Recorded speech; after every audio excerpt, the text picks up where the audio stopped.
When we were talking before I pressed the record button, and thank you for that reminder, by the way, you were talking about how there's like a typo on your birth certificate.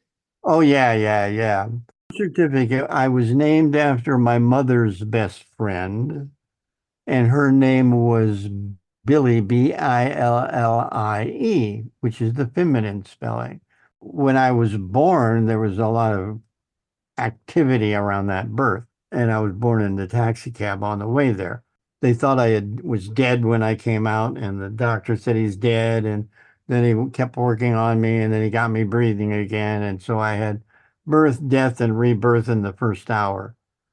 So they asked the woman, "Do you know the baby's name?" And she said, "Oh yeah, Barb," which was my mother's name, Barbara, was going to name him after me. And they said, "How do you spell that?" And she said, Billie,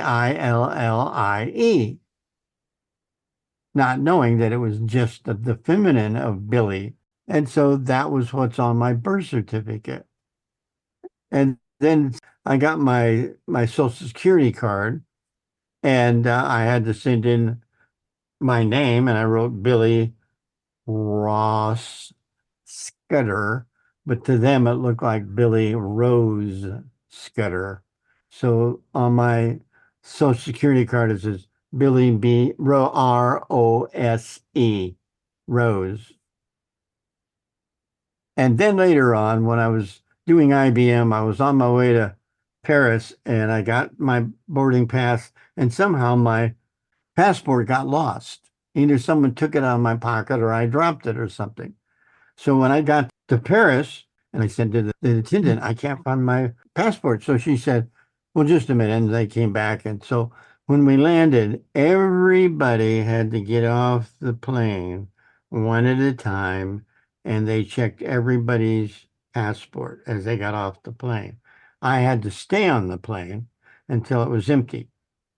Then they took me to see the gendarmes. This guy looked like John Belmondo in a trench coat. And he's saying, "Monsieur, why are you here?" And I said, "Well, I'm an actor and I've come to make a commercial." "What kind of commercial?" And I said, "Well, it's for IBM. I'm playing Charlie Chaplin." And he blinked and looked at me and said, "Charlot?" And I said, "Yes." He said, "Oh."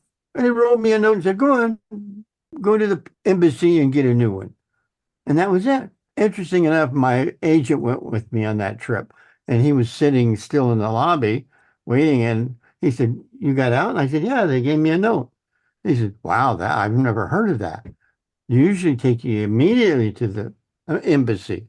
So they did. The next day, we had to leave rehearsals, and I got there, and they said, "What happened?" I said, "I don't know. I lost it." So they said, "Well, okay, what's your name?" And I said, "Billy Ross Scudder," and I wrote Scudder, but it came back Scudea.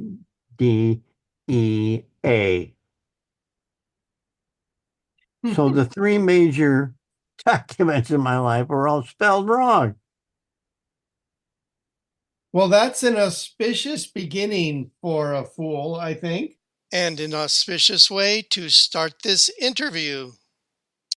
Well, welcome to another episode of Fair Folk at Work. My guest today was actually at the fair site in Agora before it was the fair site in Agora. I'm talking, of course, about my good friend, Billy Scudder. Billy, welcome to Fair Folk at Work. Thank you. What a great invitation. If you could take a moment and explain to everybody how you made it out to the fair site before the Renaissance Fair was even there. Yeah, my neighbor was a flagman for the MG flag team, and they would officiate at sports car races in Southern California. And I was his babysitter, and I hated being a teenager. And so I just kept babysitting and playing with children. And because not all the kids I knew only wanted to drink beer, smoke, and steal hubcaps. And I didn't like that. So I would play with children. because they still had adventure in their mind. And they would play cowboys and Indians with me. And all my mates wouldn't do that anymore. They only wanted to be, rebel rousers. But anyway, um, so, their parents would I'd babysit their children, and they'd come home and their kids would be asleep. And they'd say, "How'd you get him to go to sleep?" And I'd say, "I played with them until they passed out." And they would say, "Oh."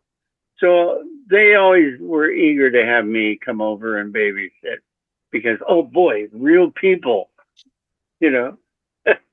Can I ask, did you prefer to be the cowboy or the Indian?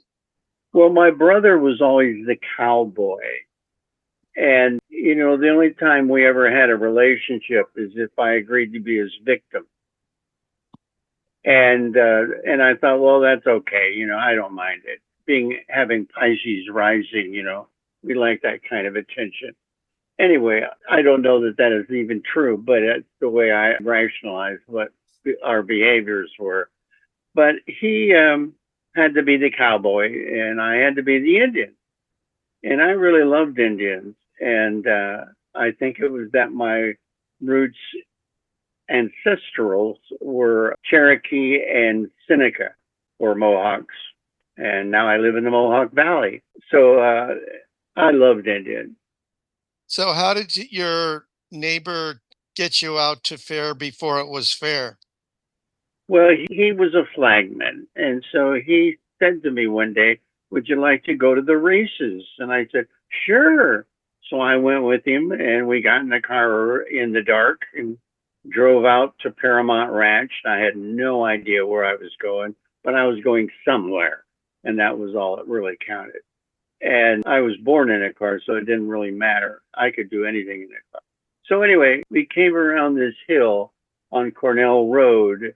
And the minute the car went around that hill and I looked down into the valley, Paramount Ranch, I mean, I had goosebumps. And I was always in a different child and different than most people because I was a daydreamer and I could dream wherever I went. And so all of a sudden I'm hearing all my dreams talking to me. And they were saying, "Oh, pay attention. This is important."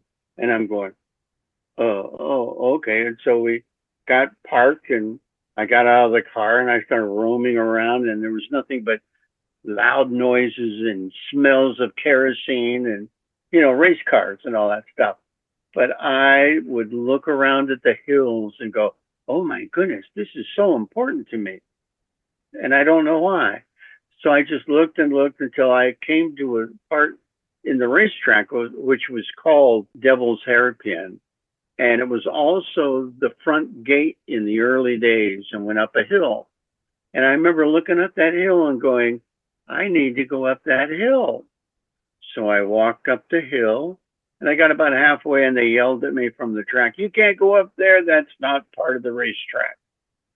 And so I stopped and I looked up the hill and I heard all of these voices telling me, "No, keep coming. You're almost here. You're almost here."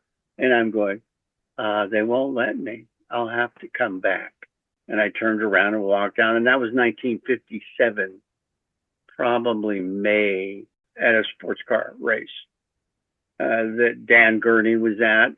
And Ken Miles, the guy that was the star in the movie Ford versus Ferrari, he was one of the drivers. And Jack McAvey, and he had a huge, anyway, they all had big cars. So I went back to the racetrack and spent my time there. But I was 17 and I didn't go back until I was invited to come to the Renaissance Fair in '69 by Jack Albee. Jack Albee, yeah, he was a mime at the fair, an actor and a brilliant fool. He could talk about anything for hours and it didn't make any difference. You just had to say, "Excuse me." Did he know the Pattersons? Well, he did. And he worked with the Pattersons and Rachel Rosenthal, who was the first queen then. And she was a big improvisational theater person. and all of the historical people of that era would have known who she was. And like I said, the first queen.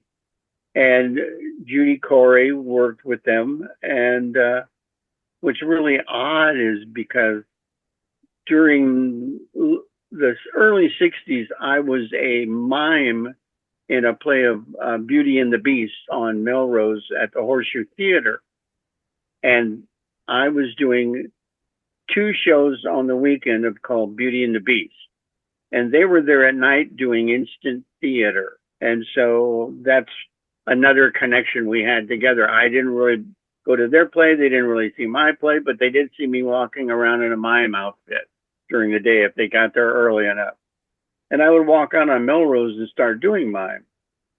And my sister, when I was 15, she was my 11-year older sister. And she said, "Oh, Billy, I was in Paris and I saw this guy called Marcel Marceau, and he did mime in whiteface and he told stories. You can do that." Well, when she told me I could do it, that gave me the feather in my cap. I had no idea what mime was, but she said I could do it, and so I was all for that. No one ever told me I could do anything. So anyway, I remember her telling me that. So when I auditioned, they said they needed a mime, and I said, "Well, I can do that." I auditioned, and they said, "Yeah," but I didn't do any mime. I just came in, and they saw me, and they said, "Okay, you're fine." They gave me the part, and that was about September of '63, and we did rehearsals, and I kept saying, "Well, I'll write something for this, and I'll write something for that," and that really never happened until dress rehearsal, which was the day my oldest daughter was born, which was a very important moment, and to see life coming out of you, you know. And I thought, well, I better tell them I don't have anything prepared. I'll be honest. And so I did, and they said, "Well, okay." By that time, though, we were good friends and we loved each other, and all of us. And so they said, "Okay, we'll go put on the makeup." And I never had on makeup before, other than when I was a child.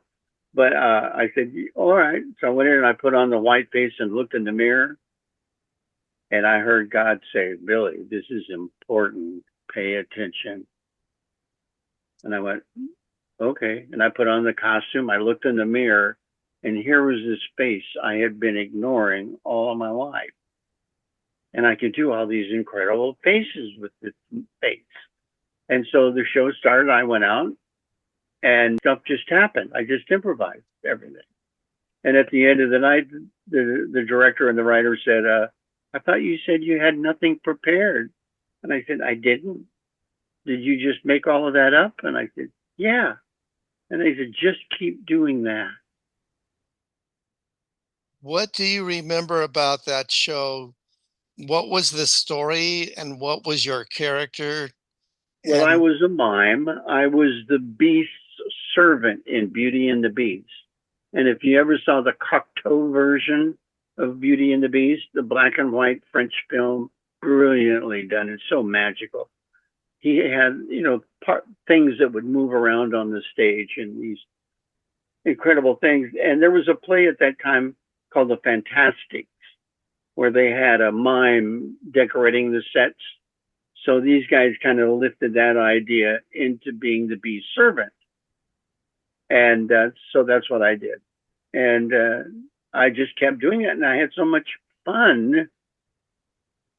I had this little part of me that could put on that costume, walk out on Melrose, and be anything I wanted to be. And people would just look at me and think, "What the hell are you?" Or I'd go to open mic and not sing or do anything, but I would do mime things, and they would, "Oh, that's okay. Oh, well, we like mimes, because at that time nobody hated a mime." So I would do a mime piece for them, and they would all applaud, and they loved it, because most of the other people were singing a bunch of Sinatra songs. So anyway, that's how I got into being a mime, and then I had 3 kids, and I was driving for Chicken Delight, and I ran into Jack Albee delivering chicken one night. And he said, come to the fair and be in my company." And I went, "Okay, great." an excuse to do this somewhere. So I didn't know where I was going. I just got in my friend's car and we drove out there. And the same thing, when I came around the corner of Cornell Road and I looked into the fair side, again, the voices said, "Oh, you're back." And I went, "Oh my God, I'm at this place? This place is wonderful. I love this place." So when I got out of my car, I ran up to that road. I got up halfway and stopped right where I had stopped 11 years before. And I just looked up the hill and I said, "I'm back." And they cheered me. And when I crested the hill and looked out into the fair side, I knew I had found my home. I knew it all was laid out and made sense to me. I was supposed to be there. Everything that was there for me to enjoy and play with. And so I did. And so I welcomed everything and everyone. They were all my brothers and sisters. And that was the way I was introduced to the fair. One of the things I'm interested in hearing about is I'm told that at the early fair that there was a sort of a feeling that there was no distinction really made between the audience or the patrons coming in and the people performing. And that there was also a feeling that everybody was there to play and nobody could fail at what they were doing. Is that your recollection of how the fair theatrical DNA was established? Well, we all were seated with imagination. We were the love generation. You remember there were love-ins in Griffith Park. And finally, the park people kicked all of the hippies out because they were taking acid and psychedelics and they were running rampant all over the park. And they didn't want them there anymore. So they threw them out and said you couldn't do love-ins anymore. And so someone suggested that they all go to the fair. So that whole contingency went to the fair in 1969. And so wherever you turned, there were people there on psychedelics. And they welcomed whatever you were doing and would participate in whatever you were suggesting. But people would turn around and look at my partner and I and say, "Are you real?" And we would shake our heads, yes, because we never talked, not even to each other. "Oh, they're real." And so then they would think that they were some kind of magical creatures. And we were, because we believed that everything we were doing was for them. And they all wanted to play. So we all gave each other permission to play like children, free. I think that is one of the gifts of the Pattersons in that establishing the fair, they essentially gave everybody who attended in whatever capacity the permission to play. Well, in the beginning, it was that way. But then slowly it became something like theme events. And theme events had rules to it. And the Pattersons took possession of the fair. And it became their entity. And it was no longer the pleasure fair. It was the Renaissance fair. And so there was this mischievousness of an excitement that was once there because it was called the pleasure fair. And it was changed into the Renaissance fair. And we had rules like you couldn't wear purple or you couldn't do this. And we really didn't care. We just kept doing what we wanted to do in the moment because that's why we were all there. Except for, of course, the crew. They were there because they were being paid. And that was one of the problems. They didn't really like the actors. I'm really kind of going all over the place and skipping ahead and back in time. When you non-fair performance versus a fair performance, do you try and recreate the feeling of working at the fair when you're not at the fair, or is that a different thing? Well, when play, I would play, and it didn't really matter where I was. When I was working the streets of Hollywood in '63, I didn't care what anybody thought even about what I was doing. It was just that I was having so much fun playing that I would just, there was no license to judge or judge myself, judge the people. I just went along and did everything that I could do to have fun in it. And I did. And I had a partner named Kathleen Wells, and she and I worked together for 2 years. And the last weekend of '69, we met Robert Shields. And he came in the front gate on Sunday, and he was wearing a purple satin shirt and white bell bottoms. And he came up to us, and we were doing mime at the front gate, welcoming people. And he said, "Look what I can do." And he started doing his robot. And he had never seen a mime before. And so he did his robot, and he stopped, and everybody applauded. It was about 10 minutes, and he left. And we went back to what we were doing, Kathleen and I, and that's welcoming people and spreading that imaginal feeling of welcoming to everyone. And then he came back and was hiding behind a tree watching us. And I was doing my stuff, and I looked over and I saw him. And I walked over and looked at him, and he said, "What are you doing?" And I looked him in the eye and just took my little finger and curled it up and like, "Walk this way." And he followed me down the hill to my booth, and I put a white face on him. Then Kathleen and I and he walked around, and I would take him up to the people we had met and had an association with and said, "Look what he can do." And he'd do his little robot. And people, wow, but he knew nothing about timing. He knew nothing about what it was like to play with people. He was a very guarded little boy. Well, the But he was fair like just gave you 17. lots of people to play with, Yeah. continually renewing the audience. And so you could just learn by Oh, of course. doing over and over again. Absolutely. Absolutely. Every moment was new. Every person was new.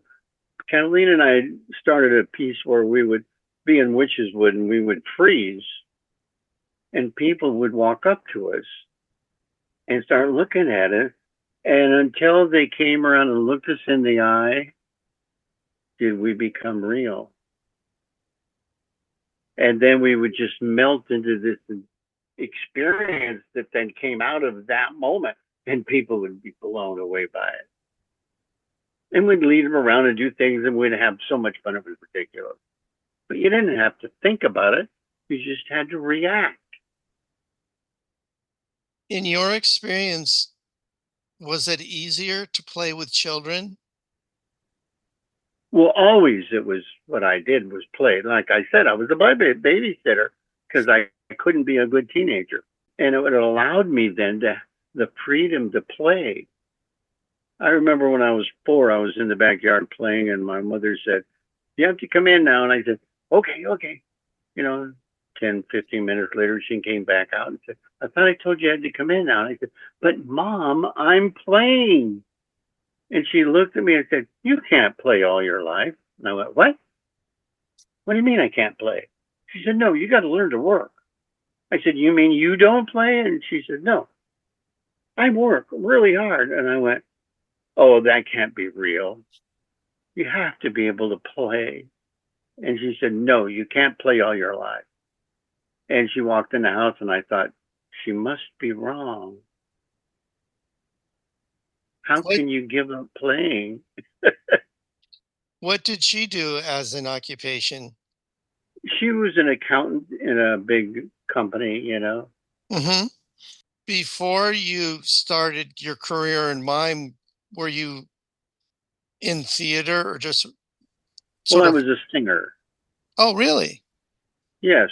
My father was in vaudeville, and he was a singer. And in fact, he worked on riverboats on the Mississippi River in blackface, doing minstrel shows. He was born in 1893. And did you foresee that as a career path for you, vaudeville or burlesque? Well, I kept trying to figure out how to do that, but I thought, well, I guess I want to be a singer then, you know? Very thought of you, and I forget to do the little ordinary thing that everyone ought to do. So I sang that kind of stuff. I was a balladeer, you know, a lounge lizard, singing love songs like Sinatra. And I thought, oh, that'll be fine, you know. But I couldn't make any money at it because he already had Sinatra. And that's when I then thought, well, I better find some way to make a living at what I do. And then I found out how to play with people and do mime. And so I started doing mime. One day when I was doing a show as a mime, this guy said to me, have you ever thought about doing Chaplin? And I said, yeah. And he said, well, I'd like to pay you. I said, how much? He said, $25 a day. And oh my God, money to play? And so I started working for him, and he gave me so much work because he loved what I did. And he encouraged me to do Charlie. He led me down this path to where I ended up working at Knott's Berry Farm 5 days a week, 8 hours a day as Charlie. And then I had enough experience as Charlie to where when I had to go audition for IBM, I was ready already. When you're on a set like at IBM, do you Yeah. try and stay in character between takes, or what do you do to keep the playful atmosphere of Charlie Chaplin alive? Well, from doing one-on-one street theater at Knott's Berry Farm and doing the Renaissance Fair as a mime, once you're in the costume, you always are performing. And so when I worked at IBM, they hired me to do Charlie. They never told me what to do. They never gave me directions. They just occasionally would tell me, well, you come over here and you go on that door and out that door and look at these things.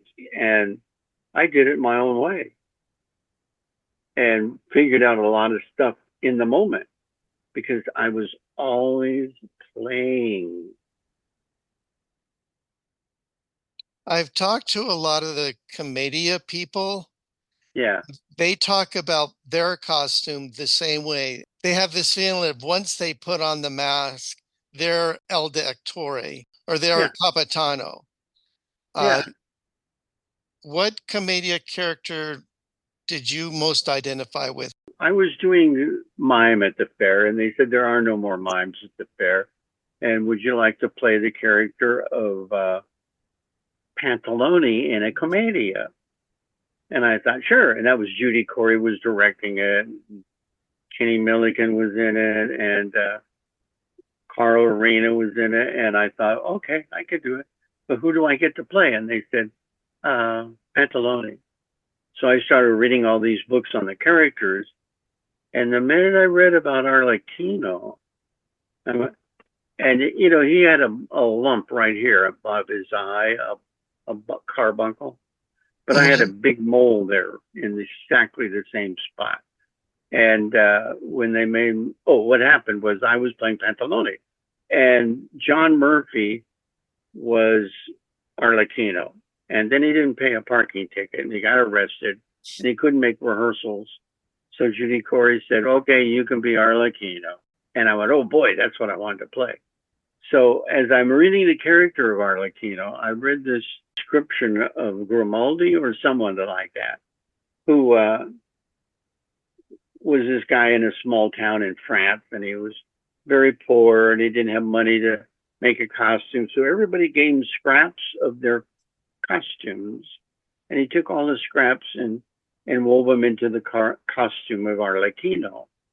And then so no one would be embarrassed, he wore a black mask. That happened to me in 1970. I started doing commedia in 71. And when I read that story that I had done the year before for real, I went, wow, I guess I'm supposed to play this guy. And so I did, and I had so much fun with him. And I remember I tried on these shoes, and they were gymnast shoes. And I bounced the minute I put on these shoes. And so I used an animal sign of a baby goat, a kid. And I was Right. called Billy the Kid a lot, right? Mhm. And so I used that image, and the way they jumped around and hopped became my Arlecchino. How else did you learn or research your early commedia characters? Well, Judy Corey asked me to be a part of the troupe she was putting together, and she wanted me to play Pantalone. And I said, okay, because I knew there was writing on the walls that they were doing away with mimes. And so I thought, well, I'll get in a play. I said, Pantalone, well, I would like to play Arlecchino. And she said, no, we have John Murphy's playing Arlecchino. And I said, oh, okay. So I tried to, and we were improvising everything. And because we were improvising, I would always out improvise people. Not meaning it's just I was being normal to doing the scene that we were in. And she said, Right. no, you can't win. And I said, okay, I'll try to remember that. So anyway, he got some kind of ticket and had to drop out. So she said, okay, you can be Arlecchino. And now we need a Pantalone. So I got Mark Q. Siebenthal to be Pantalone. And he was perfect. Pardon? How did you meet Q originally?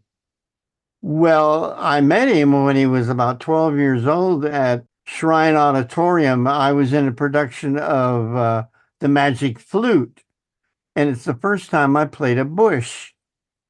And I was an extra in the opera, and we would move sets around, and I'd be a bush, and I would move this tree onto the set and move it off. So Q was in the audience with his high school or grammar school, I don't know, one of the two. And he was doing pranks on everybody. And we ran into each other briefly. And I thought, this guy's insane. He's funny.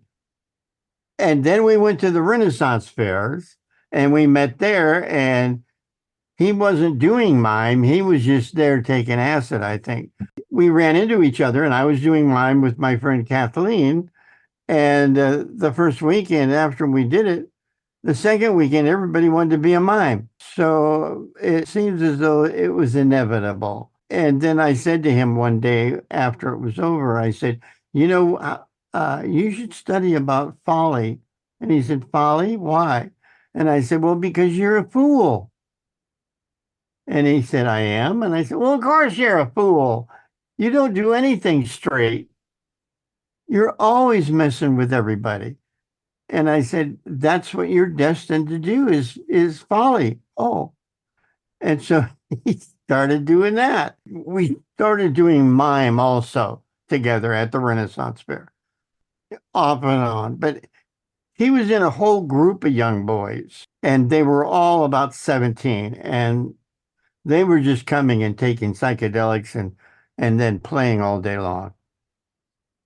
I'm sorry, I And interrupted your story. If we could get back to Judy and yeah. Well, anyway, when then he became Pantalone, and we started improvising every scene, and it was a lot of fun to play because the thing about improvising is you can't really exercise improving because how can you be better than you are in that moment?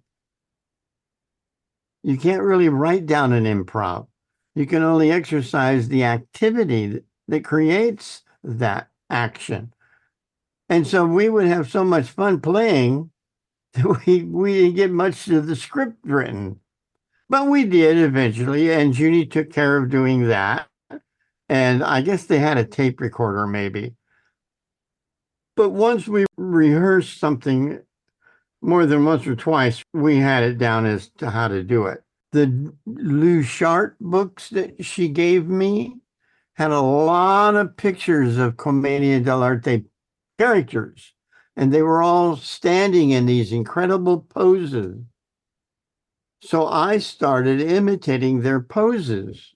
And when we did a rehearsal one day, I came out onto the stage and I did this pose and said my line, and then turned to the other actor and gave them all my focus. And then they started doing the same thing. And so we were throwing our action back and forth on stage using the script that we had come up with as the focal point of what they were supposed to be watching us do. And it got to a point where we would rehearse a 30-minute show in 15 minutes because we were doing it so fast that when we got down with a rehearsal, it had only taken us 15 minutes. And they said, well, that isn't going to work. And I said, well, it will, because once the audience is reacting to us, it'll fill out the 15 minutes. And that's exactly what happened. But I can remember the first time I came out in my own Arlecchino costume, which looked kind of a cross between Liberace and Elvis. And I had rhinestones all over it. And the people in the costume department went, oh, that's outrageous. You can't wear that. And I had been wearing long johns, which I hated, with a flap in the back. And I said, well, I'm going to make my own. And I did. And then I ran into Dundee. Did you know Dundee? I never met him, to tell you the truth. Well, he was 7 foot tall, I think. And he was a giant of a man. And he was a costumer. And he knew all the ingredients to being a proper costumed Renaissance person. And so I was kind of dejected by the idea that they didn't like my rhinestones. And I had a flame of rhinestones coming up out of my crotch. And he said, well, of course they had rhinestones. The only thing is that they were pointed on top. And now they make them all flat. And if anybody can get close enough to your crotch to see that, they must be having fun. So anyway, that was what happened.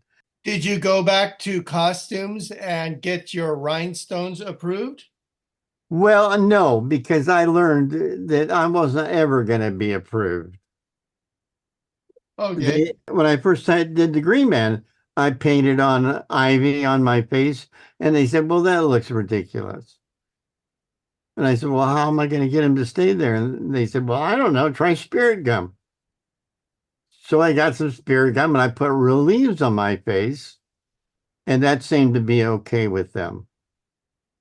But they were going to disapprove that costume too. And I had also made that costume. So, and it was kind of a cross between Peter Pan and, I don't know, I think Peter Pan. Because I always wanted to be Peter Pan. So, Did I tell you that story? sure, go ahead. I was in the 5th grade in Illinois, and I was always interested in theater. And the teacher told me we had a production coming to our school, and it was called Peter Pan. And I said, what's it about? And she said, it's about a little boy that won't grow up. And my eyes opened up. And I said, hey, that's me. I want to do that. So when they came to do the show, I was so excited because it was going to be a little boy, I thought. And it was a woman. And I said, well, that's not a boy. That's a woman. And I was real disappointed that she wasn't being the real Peter Pan because she was a woman. How could she know about a little boy, you know? Then when I got to the fair and they said, be the Green Man, I thought, oh, I can play the Green Man as Peter Pan. And so I just started doing that. And lo and behold, it got to be so much fun, especially the mushrooms. Who on staff told you to be the Green Man or Carol LaFleur. She was head of the drama department. She wanted me to play the Green Man in the pageant on the main stage. And I thought, okay, because then I would get more than just food tickets. I'd have lines in the shows, you know. So, and they were having problems with the Celt people. And so once they had seen me dressed up, they said, well, why don't you lead the parade of the Celts into the fair? Because they were getting in fights and causing disturbances. And they thought maybe I would soften everything. So the first day I did it was 74, and I picked up a bunch of bushes and things and tried to use that as a staff, and none of it worked until I picked up well, what happened was 2 years before I started doing the Green Man, we were playing one night in actors camp, and we were doing the Wizard of Oz. And I thought, oh, we need a rainbow. So I'm looking around in the twigs and bushes, and I find this stick that's in the shape of a rainbow. And so I started using it as the rainbow, and we would all run under the rainbow. And I started getting stickers in my hands. So I had some leather scraps, so I wrapped them around the handle. And that's solved that problem. And at the end of the night, I threw it into a tree and said, thank you. 2 years later, then, I'm looking for something to use as a staff. And the first day was Saturday, and I didn't find anything. I tried a couple of things that didn't work. And I didn't want to take a weapon of any kind, quarterstaffs and things like that. So I went back to my booth, and there was a wind that came up. And I put my tent right under the tree I threw that stick into. Well, as I got to my tent, the wind had blown that stick out, and it was laying in the doorway of my booth. And I looked at it, and I went, oh, and I picked it up, and it still had the leather on the edges. I went, oh, this is perfect. I'll take it in tomorrow. So the next day, I went to do the opening with the Celts and lead them into the fair. And I took that stick, and I thought, well, now I got to start moving the people out of my way.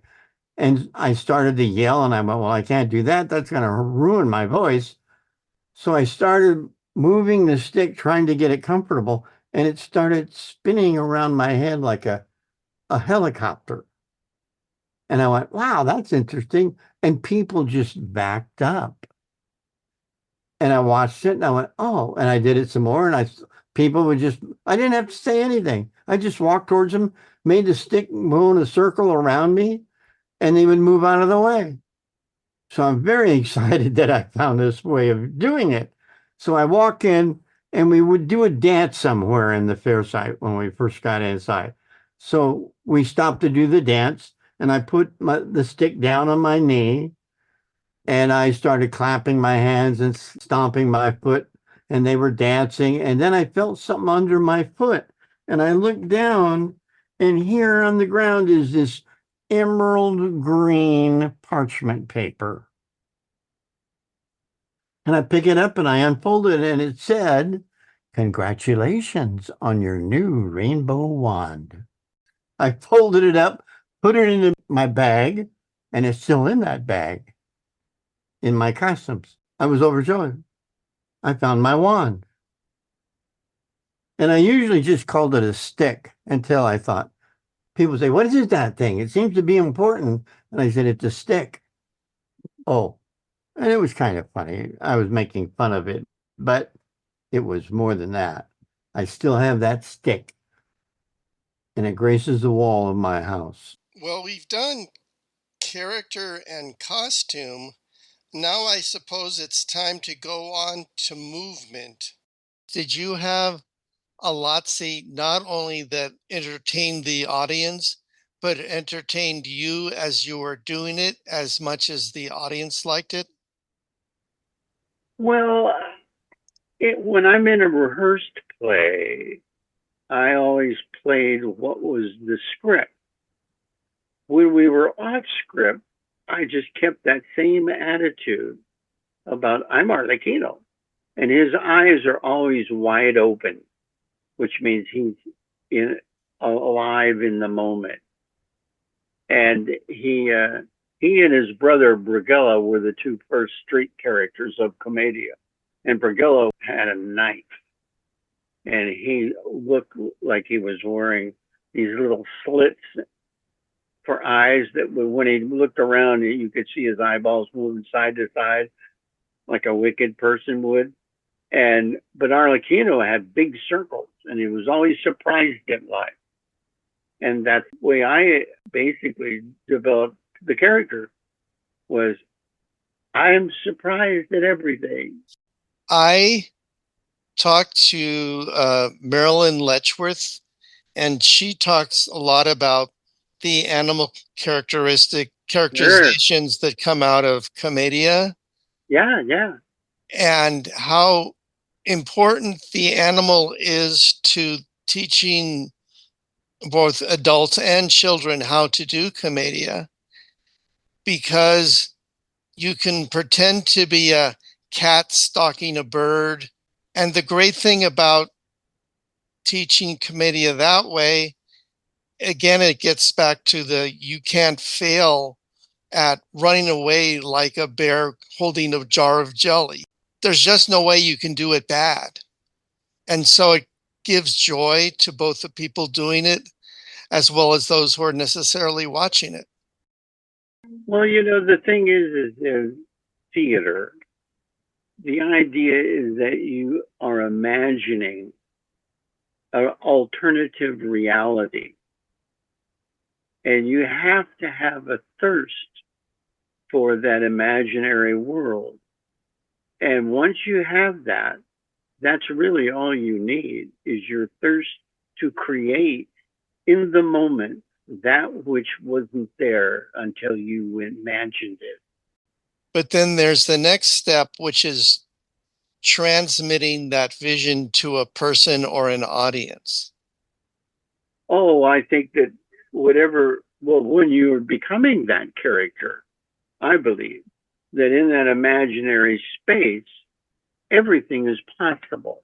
But you have to find out what your character can do and can't do, and stay true to the character and what you ascribe to the character's vision of what is. And you believe it strongly enough to the point where the other realities have no bearing until they enter into yours. I know when I teach classes, I tell the students, once you know your lines, once you know your movement, your blocking, and you know the script, stand on the stage ready to go. And as the audience comes in with the curtain there, feel the audience. Put yourself into the shoes of the audience. Try to understand them emotionally as they enter the room. And then start appealing to that which is already there and finding a way that you can use that enthusiasm to help guide you in what you're choosing to do. Is there any difference between interacting with, say, one person on the street or a small group and interacting with an audience of 800 people sitting in chairs in front of you? And is there any difference in the way that feels when you make that connection? Well, I did a lot of shows where I traveled and did Charlie.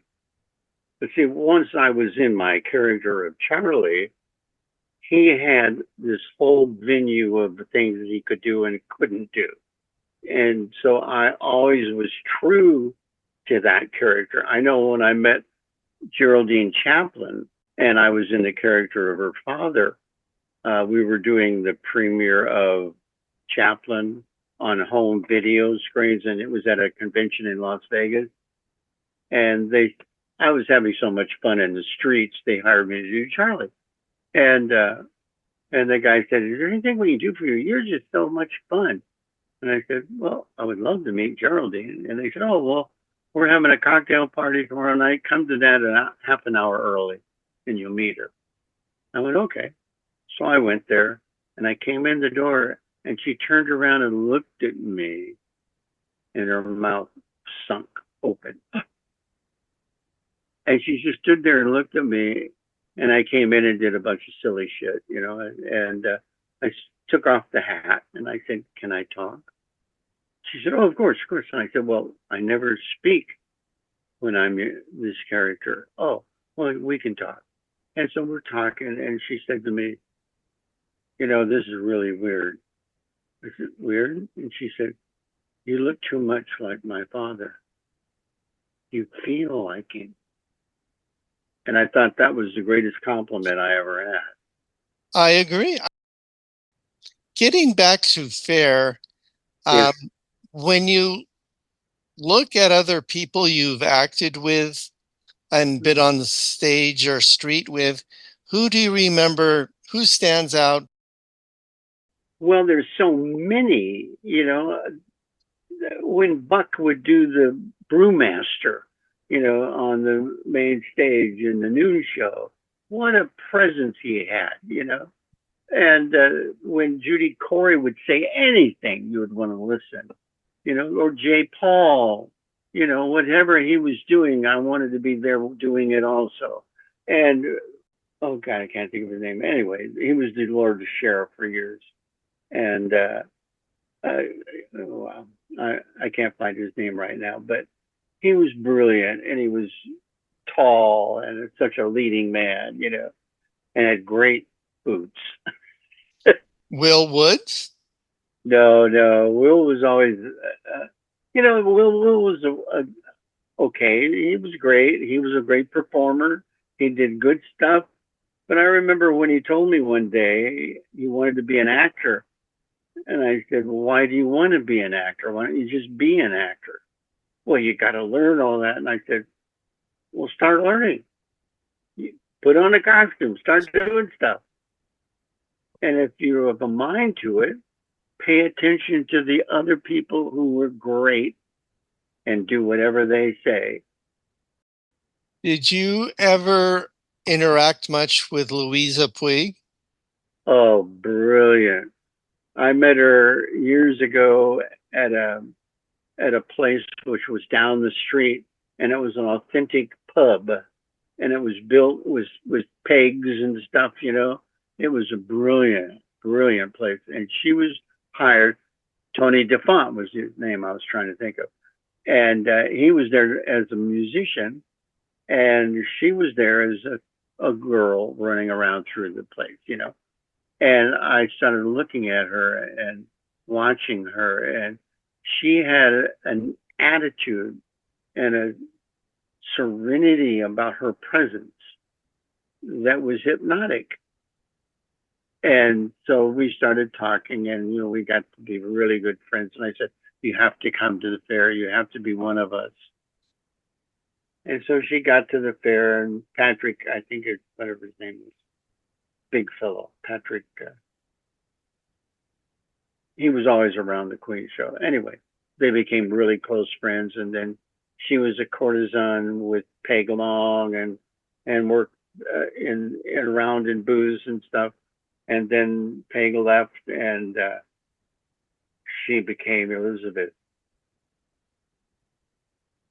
What I always said about Louisa as queen was I would vote for her as queen any day Any because day. you just believed her when she got up there.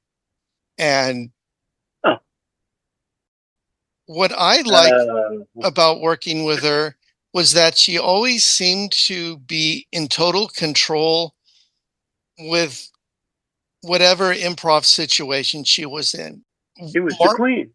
She was the queen, and it was God Save the Queen. I mean, she Yeah. was in complete command of the moment kind of thing. Yep. Yep. Well, you see, that I think is the key to any actor is if they carry with their props, costumes, and attitude magic, and they believed in the magic, then we believe in them. Another performer who's like that, I think, is Mark Lewis. Oh, God. What I giant, well, I met Mark and he was carrying the queen around. He was carried the queen on in her throne with the things, and I remembered I went out there to dress, and I was dressed as Arlecchino in my first Arlecchino costume, and I put a leash around my neck and would take it around to people, and the court especially. I would take them up and I'd say, "Would you like to have a puppy cat? Puppy cat? My name is Arlecchino, and I'll be your puppy cat." And I would hand it to them, and they would say, "Oh yes, yes," and they'd take it, and I'd go around and start humping people's legs, and they would, oh, and then let go and walk away. And so I was doing that bit, for the moment. And it was just a one little, but anyway, and I heard this voice and I looked up and it was Mark Lewis, not knowing that he was Mark Lewis yet. And he was talking with great attitude and that. And I went, "Oh, this guy is somebody." So we had a curfew at actors camp that I created because the crew would come in and the security and they'd have fights, and tell us to shut up and go to sleep. There are actors and people up there that have to get up in the morning and you're making them stay up. So I said, "Okay, we'll start a curfew." And I got the entertainment department to pay me security wages. And I said, "You'll never have a problem again." And so I walked around at night, but I said to them at the beginning of the fair that year, "There's a curfew coming." And they said, "A curfew?" And so they all knew one was coming. So I had the meeting, all the actors were there, and I said, "Okay, curfew is 10 o'clock. And the uproar was unbelievable. And I walked back and forth looking at them and listening to them. And I stopped and said, "You're right. Curfew was 11 o'clock. Yay!" And I didn't pre-plan it. I just walked through it and said, "No, I'll give you another hour. How's that?" Yay! And so I said, "This is the rule. At 11 o'clock, you have to be in your tent and you have to be quiet. And it's really simple as you get in your tent and you listen to the tent next to you. If you don't hear anything, that's your first sign of what you're doing right." Now, at about 11:15, I would walk around and I could hear these pockets of people still up, and I'd walk up to them and say, 10 minutes. "Oh, yeah. Oh, okay. And then I would go all the way around and I'd come back. If they were still there at 11, I would say, "It's 11 o'clock. Go in your tent." Okay. They'd get in their tent, but in a tent, you thought you were in a room. And you'd start talking and making loud noises. And then I would walk up and scratch on the outside and they'd say, "What?" And I'd say, "I want you to listen." "Okay." I don't hear anything. That's the first hint. And then I would walk to the next one and do the same thing there and tell them the same thing. Because there were three choices. Now, the three choices were that if I had to come to you again, I would unzip your tent and stick my head in and say, "The three lessons are you either go to sleep, you go to the Down Browns, or you sleep in the parking lot. What do you want? This is your choice." "Oh, I'm going to go to the Moolahs." Or, "Oh, I'll go to sleep." I only had one problem in 7 years. Well, I think all that time being a babysitter paid off well in I your, put everybody in charge of themselves. yeah.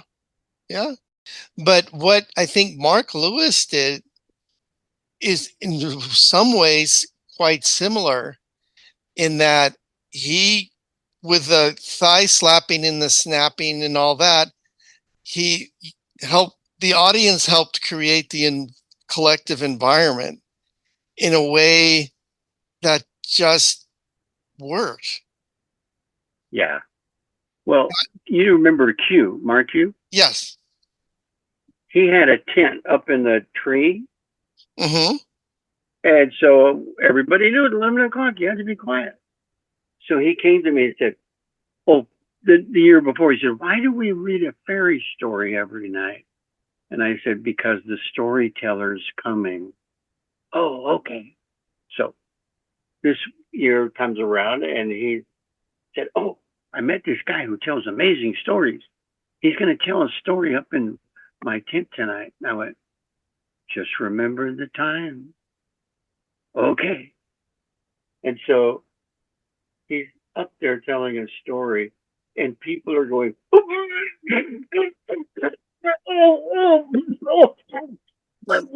be quiet. And so the next morning he came down and he said, the storyteller's here.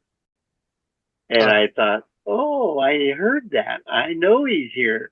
And so the next weekend was the weekend that had the full moon, 75, I think it was. And he was going to tell the story that night on the hill, but that was much too noisy. And so we ended up telling the story in the Troll Hollow. And we started with me playing my temple bell.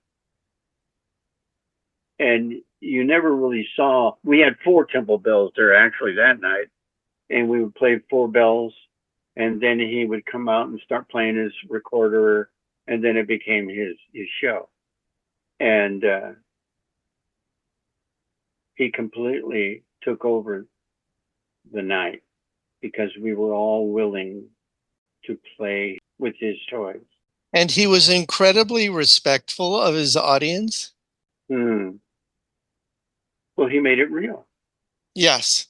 And I guess, and I was talking about this with David, when you can convey that to one person or 600 people, that's when you know that you can do this kind of thing. Yeah. That's right. How did you meet David Springhorn? Well, it was the first Dickens Fair in San Francisco. And Mark Q and I were doing chimney sweeps. And I walked around, and we would just improvise a slapstick and fall down and act like drunks and derelicts. And it was great and this was before I was doing Charlie every day. And so it was all new and a great experience to do fall down and slapstick. And so we ran into David and I looked at him and we used to do thing would say, oh, have you had your chimney cleaned lately? And people say no. And so I would do a spatter of some kind and just confuse the hell out of people. And so I said to David, I said, did you know what you knew when you knew it? Well, if you let me know you now know what you knew when you knew it, we'll both know that you now know what you knew when you knew it, and we'll both be better. And it went on even longer than that. And he just looked at me, but he was following the sequence of what I was saying, and it all made sense. It wasn't just gibberish. There was a storyline to it. And when I stopped, he just looked at me, and he looked at Q, and he went, oh my God, I got to join this place. And he walked away and became one of us.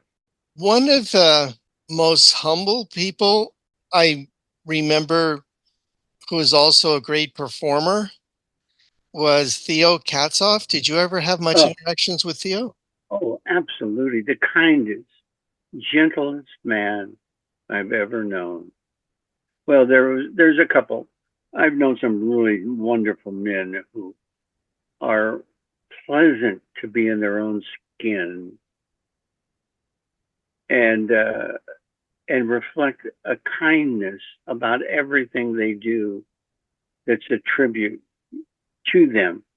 That is very true. Oh, he was a wonderful man. He is a wonderful man. He is.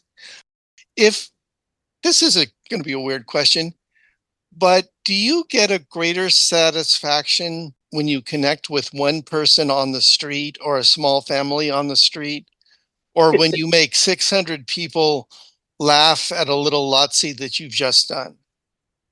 Well, there's no way to define it. Like, what sex do you like the best when it's real? Right. And that's the way I think, whatever the line is.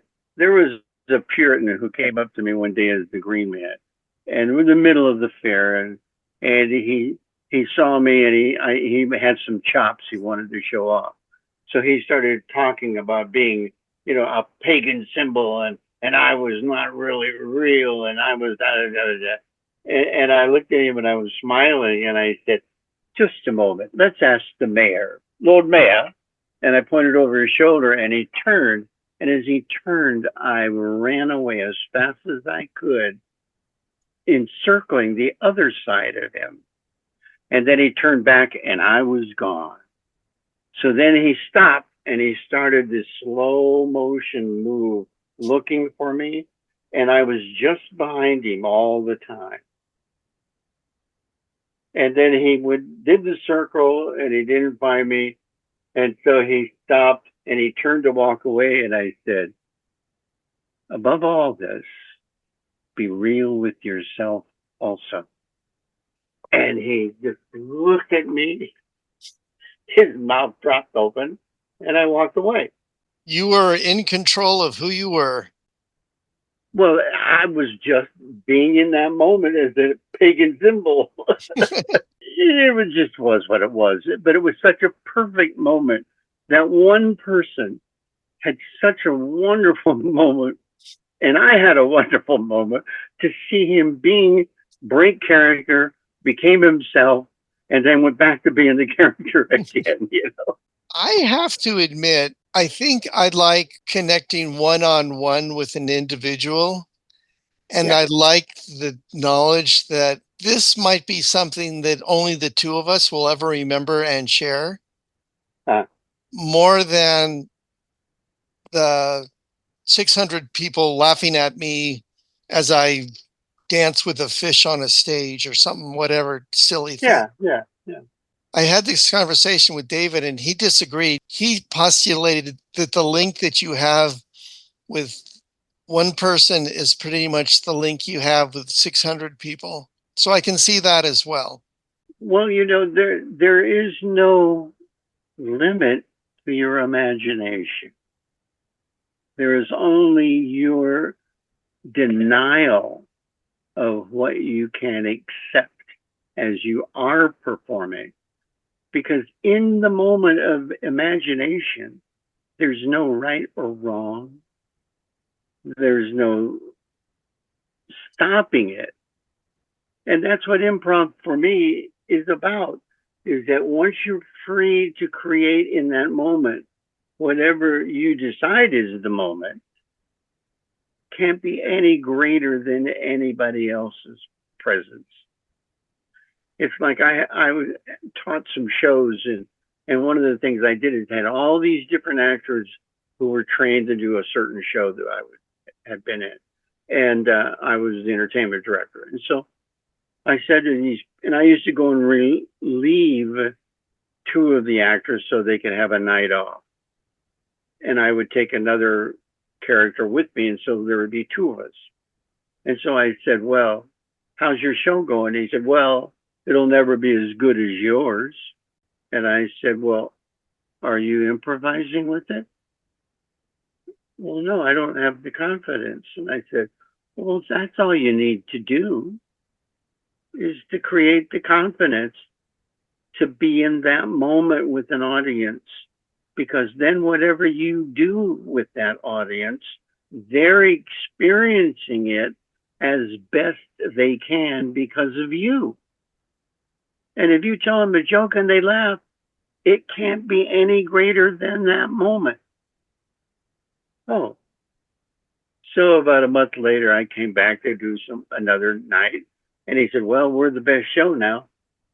And I said, "Oh, did you discover how to imagine with the audience?" He said, "Yeah." I couldn't believe it. And they would do whatever we said. And I said, "Then you were doing what you were supposed to be doing." Being with the audience real with the audience and glorifying it in that moment. And I think an extensive background at doing that, exactly that at the fair. Oh, Um, yeah. that was the strength of the fair.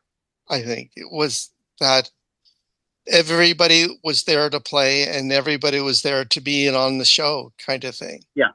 Yep. Have you ever been in a show that's not the fair that you've tried to import that lesson to? Well, it was difficult if it's not an improv. If it's a scripted show, I longed for the freedom to, in that moment, have that happen.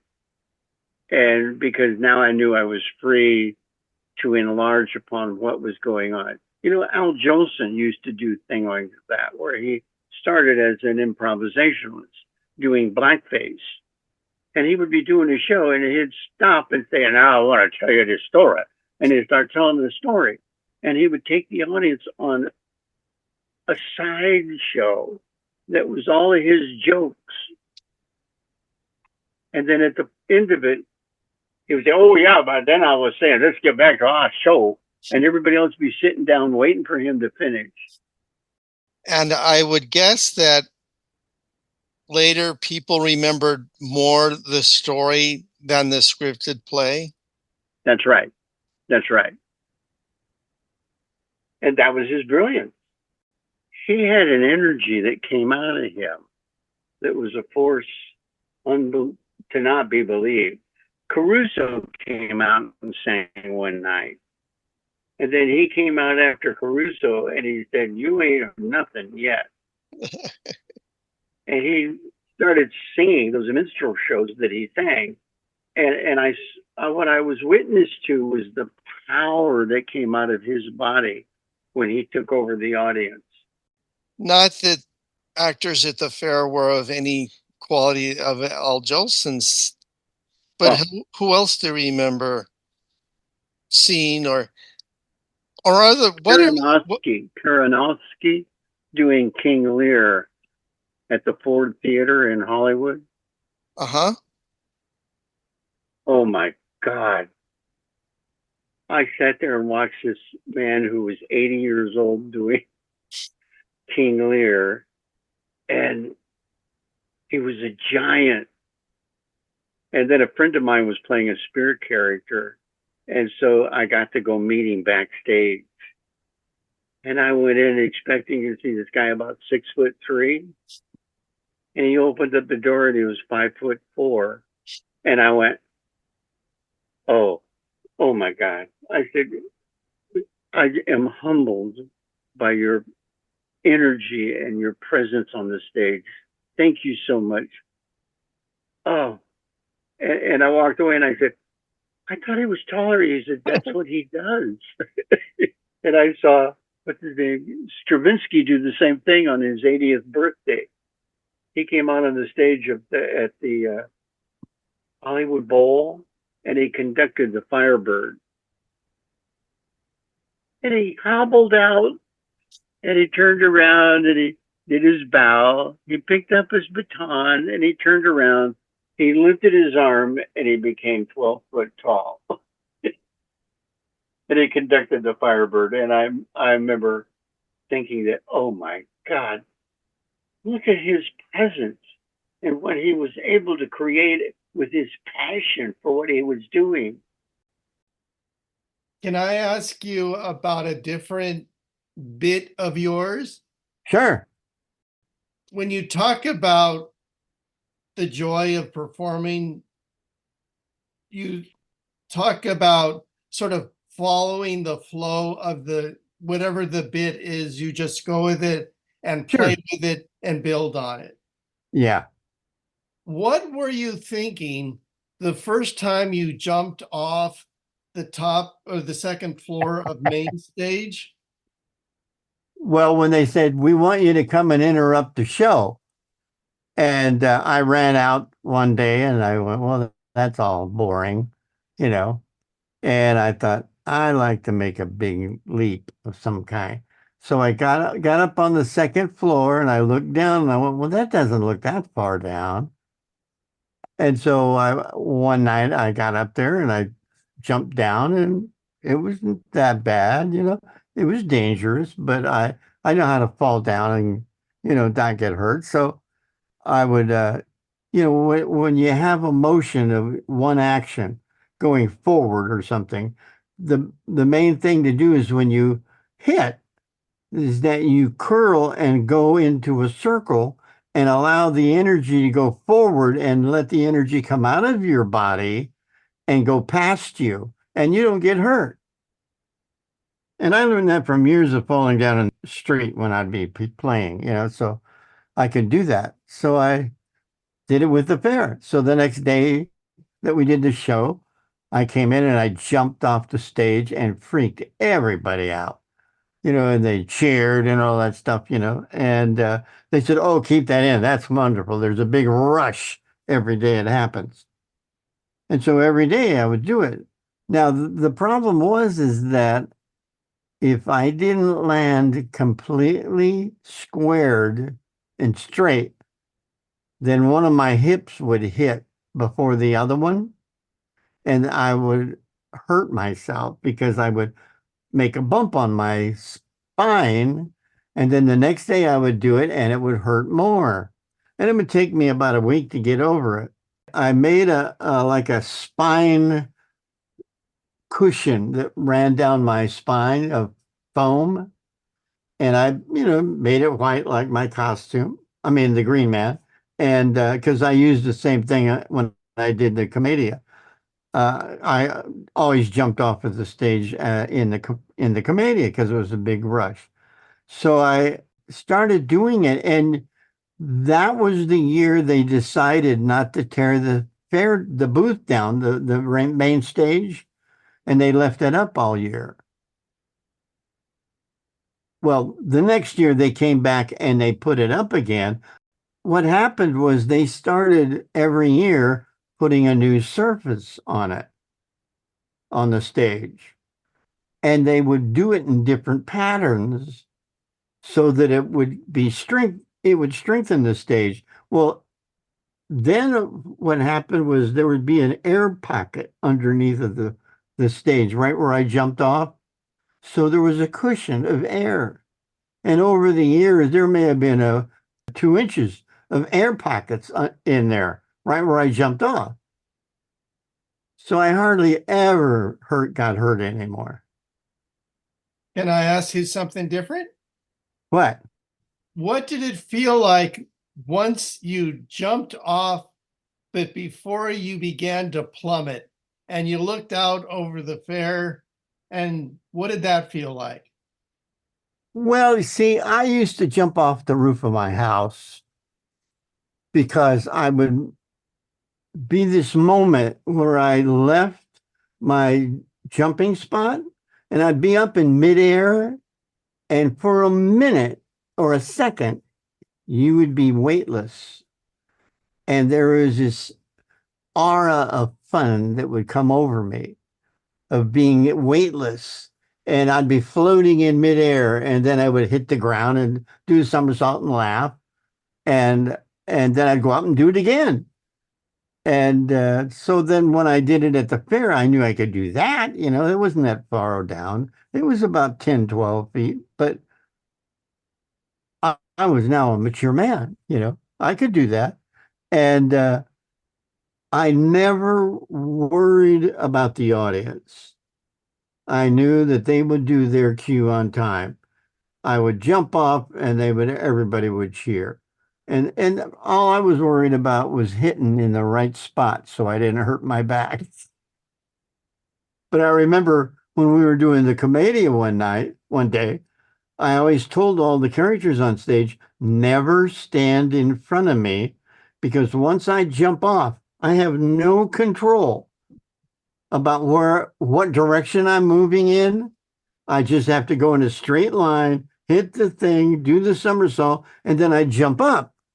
Well, Sean, who played Barbarella, no, Scarum, no, one of those. Anyway, she was standing right in front of me, bending over, bowing as I came up. I had no other place to go, but I ran into her butt and knocked her, and she was catapulted off the stage into the first three rows. And everybody caught her, of course, and then they cheered over that.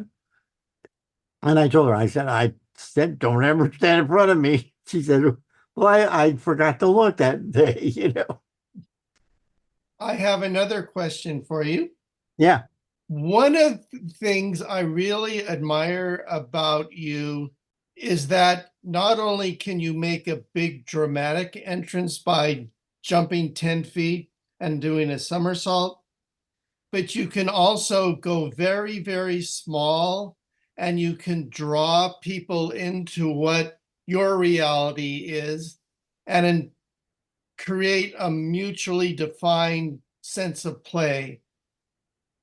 Well, that has to do with who I am as a person, and that I always felt like I was small because I was trying to be an imp. And I grew up in South Central, and everybody else had to be big and strong. And I just had to be quick and small so they wouldn't see me, you know? And when I went to the fair, I found everything I was always looking for, and that is a place to play in a reality of fictitious characters that would all behave correctly. We all believed in each other's dream, and that was what I loved.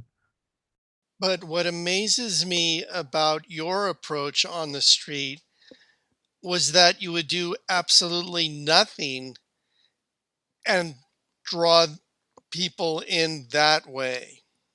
Well, when we were doing mime only, Kathleen and I, that was one of the bits we started doing because we would freeze and be a puppet of some kind. And then people would start looking at us and they'd say, are you real? And we would say, shake our head, yes. And then they would get even more excited that we were real.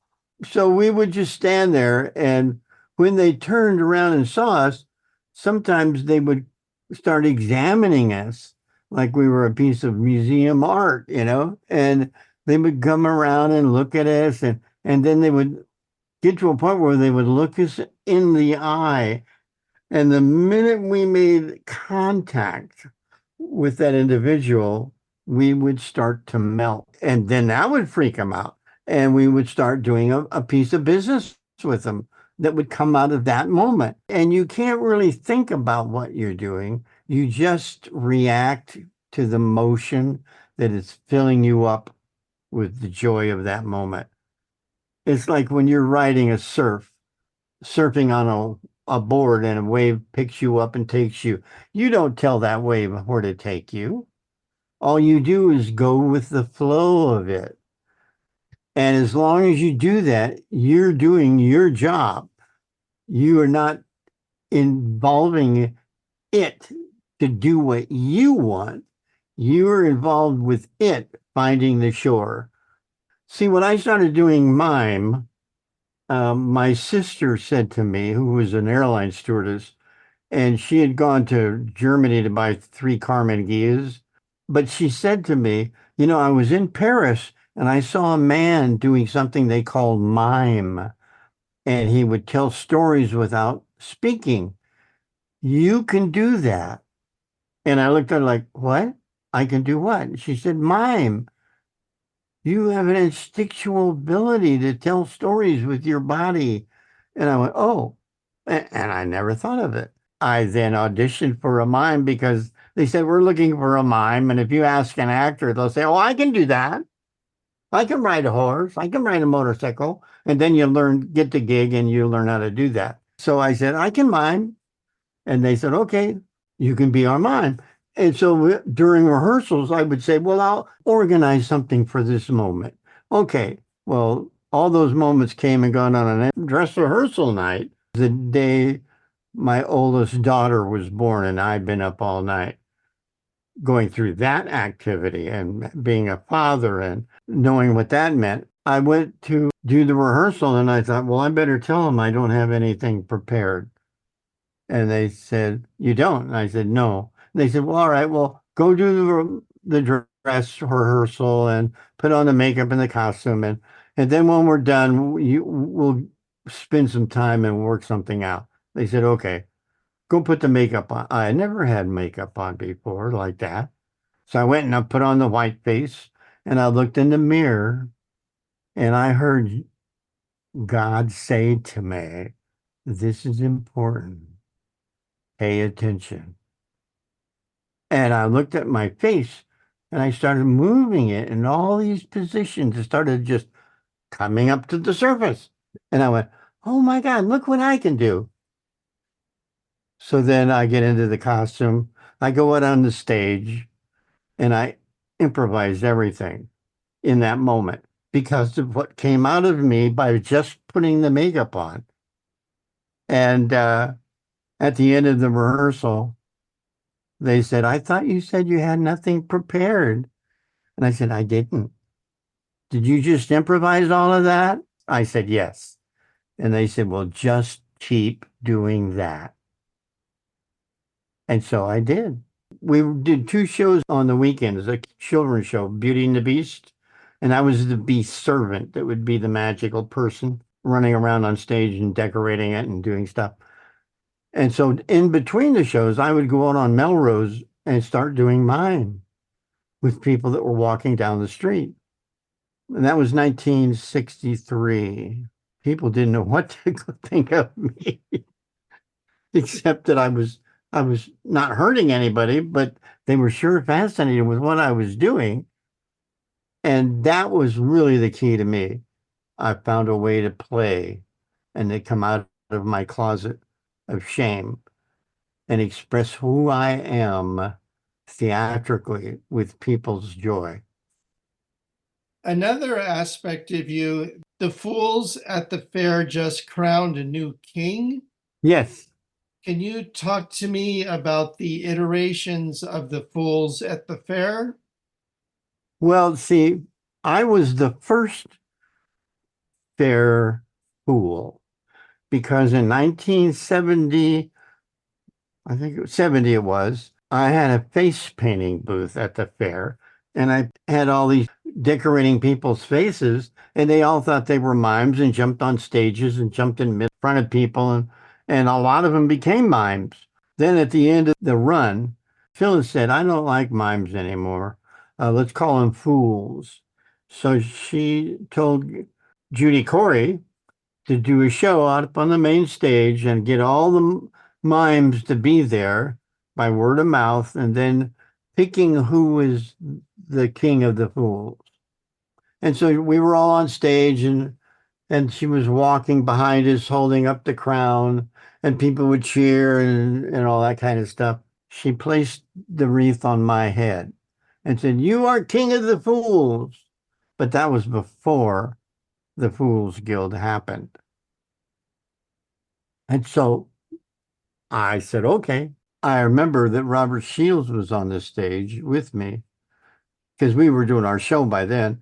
That was the last time I ever appeared with him because when she crowned me, I looked up to Cher and he ran backstage. And I went, oh, So I then eventually made my way back and I looked up on the stage and he was sitting in a corner, curled up like a little doll, you know. And I walked up and I took off my crown and I said, here, you want this? And he said, no, no, that's yours. And I said, well, no, it's ours. I don't own this. We all did this and I'll give it to you gladly. No, no, no, I don't want it. So I walked away and that was the end of us working together. And that the Fools Guild has gone through many iterations since then. Well, they had, and had a stage right by main stage. And it was called the Fool Stage or something. And it was juggling. And one of the guys, Greg Dean, would do his act there. And he became the best act at the fair. And that was the end of his career at the fair. The minute you got better than the fair, you were out of there. But he did some cursing at people, in his show. But it was all funny. But some local official was upset with it because their children heard it. So that was the excuse that they got rid of him. But when they used to do what's the best thing at the fair, it was the belly dancers, Greg Dean, the obscene juggler, Commedia, blah, blah, blah, blah, blah, blah, down the line. When the belly dancers were number one, they got dropped. When Greg Dean was number one, he got dropped. And of course, it insulted his creativeness. And so he stopped doing the fair. But the Fools Guild could be run around and make somebody the king. And they started picking on people who were icons of the fair. And the first one was Dennis Day. And Dennis was a character called Newington Butts. 2 T's, 1 S, which is odd too, because I, in my family history, know that my family came from England and that one of my aunts in England married the dance captain in Elizabeth Court, and that was Newington Butts. And I found out that my family was related to Newington Butts. And I remember I told Dennis that, and he said, "Oh, come on." And I said, "Yeah, I got the evidence. I got the characters from my family history. They told me that." So And then there was Jack Albee, brilliant improvisational performer. He did things that were unbelievable, but he also did things that were absolutely horrible, that he would die miserably, but he never knew how to get out of it. He would still try to work it into something. But getting back to fair, Yes, sir. what sensations, like sights I or see. sounds or smells, do you associate them. with a fair? All of them. The smell of churros, the smell of fresh dark coffee, pierogies, steak on a steak. I mean, fish and chips, all of those smells, the air of Agora, the mustard seed in bloom, the oak trees pollinating, all of those things would affect my clothing. And I would go home and stick my face in them and breathe them. What was your favorite sight on fair? The next one. Okay. Have my ashes put there. I dream of the fair about every night, maybe every other night. But I mean, it's a living. I think I'm running out of things to say, and I'll push the stop recording button unless there's anything else you'd like to say or add. I always love to say this to everyone that I have a meeting with, Okay. and that I love you. Thank you. You're welcome. It's You're been welcome. my pleasure. Well, that's it for this episode of Fair Folk at Work.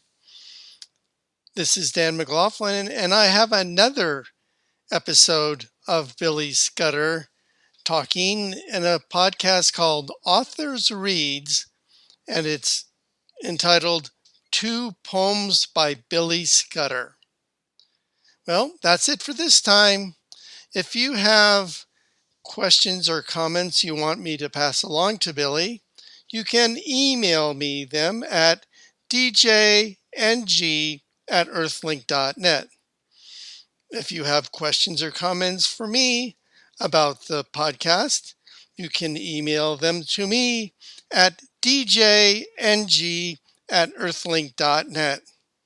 Finally, if you or someone you know would like to be a guest on Fair Folk at Work, you can email me, yes, at djng@earthlink.net. But that's it for this time. Thanks for listening. See you next time. Bye-bye.